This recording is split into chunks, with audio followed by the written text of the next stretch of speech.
On Sunday, December 7, 1958, around 1 p.m., the Martin family gathered into their 1954 cream and red colored Ford station wagon and headed towards the Columbia River Gorge.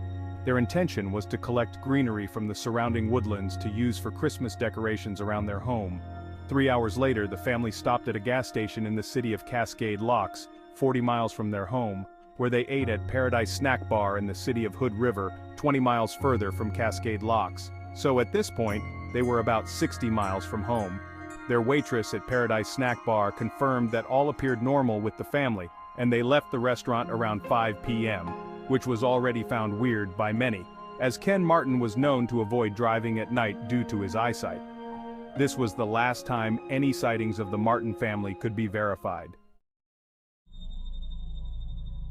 On December 9th, Ken's boss reported him missing, as he had not shown up to work, something that was extremely out of character for him. That same night, at around 11 p.m., police arrived at the home of the Martin family. There were no signs of a break-in or foul play. There were dishes still in the sink, and a load of clothing was still in the washing machine, and a Santa Claus outfit from a Christmas party was even still laid out on a bed. Wherever the Martins had gone, they clearly intended to come back. Within days, their disappearance was all over the papers, and as many as 5 different police agencies all launched separate investigations to find the family. Police were able to verify that the family stopped at the gas station and the restaurant, but after that, they were at a loss for where the family could have gone. During the course of the initial search, the police found an abandoned white Chevy near Cascade Locks, which was from Los Angeles and had been reported stolen by its owner. This led police to search for 2 ex-convicts, Roy Light and Lester Price. There was some suspicion that the two may have been involved in the disappearance of the Martins, since the owner of the Paradise Snack Bar told the police that they were at the restaurant at the same time as the Martin family, leaving shortly after the Martins. But without substantial proof to connect them to the disappearance, the case remained open. Strangely, days after their disappearance, police would continue to get calls reporting sightings of the Martins from all over the area. Several alleged witnesses claimed to see the Martins or people matching their description in other parts of Oregon, Iowa, and even Montana, but none of these sightings could be verified. 2 witnesses claimed to see the Martin station wagon around dusk parked under the Bridge of the Gods in Cascade Locks, with 2 men standing next to the vehicle and speaking to the passengers inside. Though this couldn't be verified, if it was true, this was the last known time they were seen alive. Many came to believe that they had accidentally driven into the Columbia River. Pretty soon though, a very important discovery in the investigation was made when tire tracks were found leading to a cliff above the river, and cream-colored paint chips consistent with the color of the Martin station wagon were found on the rocks below. The location of the track suggested that an accident was unlikely, as the spot was not close to the road. Efforts to search this portion of the river, though, proved fruitless when 2 police officers shot down the idea, claiming it was too dangerous and that no divers should be sent down there, even though Detective Walter Graven was told by 2 professional divers that this would be a good place to dive and anyone who knows how to dive would have no trouble in this area. In the early morning of May 2, 1959, a fisherman and his wife reported something strange floating downstream near the Bonneville Dam in the Columbia River Gorge near Portland, Oregon. To them, it appeared to be 2 bodies, and unfortunately, they were right. The following day, one of the bodies was found on the north bank of the Columbia River, and the next morning, the second body was recovered. They belonged to Susan and Virginia Martin, ages 11 and 13. Though the official cause of death for both girls was determined to be drowning, a technician reportedly spotted what he believed to be bullet wounds in each of their heads and informed Dr. Waterman, the medical examiner. In his report, however, Waterman stated that no such injuries were found. Likewise, no police reports or newspaper articles from the time indicated that any signs of foul play were present. The examination also revealed that both Virginia and Susan had eaten burgers and fries within 2 hours of their deaths, consistent with the testimony of the waitress from Paradise Snack Bar.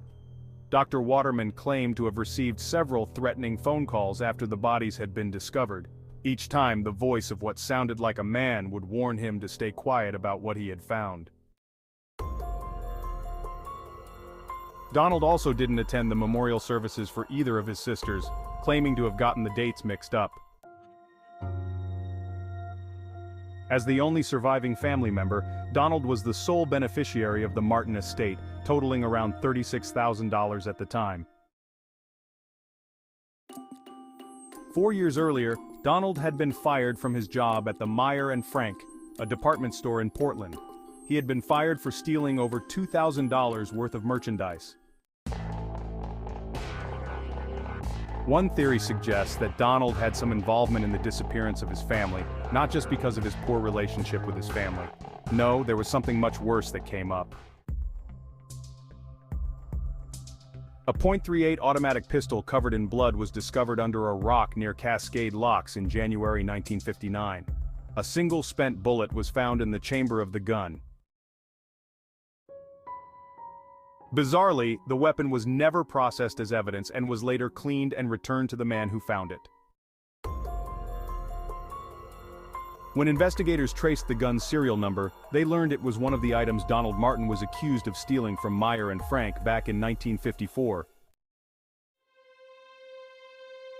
To this day, Ken Barber and Barbie Martin's bodies remain unfound along with their vehicle.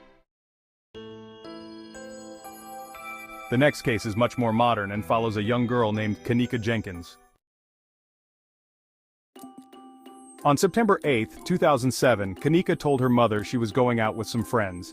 She lied and said they were going bowling, and then to see a movie to celebrate her getting a job at a nursing home. Kenneka borrowed her mother Teresa's car and left the house around 11 p.m. That was the last time Teresa saw her daughter alive.